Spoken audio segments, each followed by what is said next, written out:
Aunty தேவையில்லாம பேசாதீங்க. என்ன பேச்சு பேசுறீங்க? மரியாதை தானே பேசுறாங்க அவங்க. அவங்க மரியாதையா பேசுறாங்களா இல்லையா?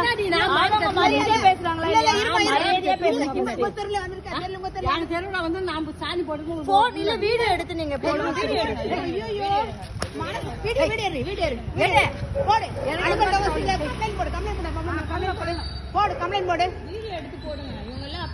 இல்லம்மா அது நான் டெய்லி மருந்து போறேன். அந்த பிள்ளைக்கு கால் ரெண்டா பொழந்துச்சு, கால் பொழந்துச்சு. அந்த பிள்ளைக்கு பாவமா மனசாட்சி மாட்டேங்குது.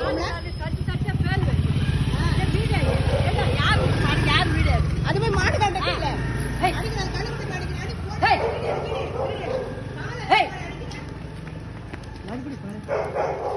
வாங்க எடுமா எடுத்து நாளைக்கு கம்ப்ளைண்ட் போடு. வாங்க வாங்க எங்க வேணா வாங்க, எங்க வேணா வாங்க. பிளாட்டுக்கு வராங்களா நாளைக்கு? வாங்க வாங்க என்ன வாங்க வாங்க. பயமா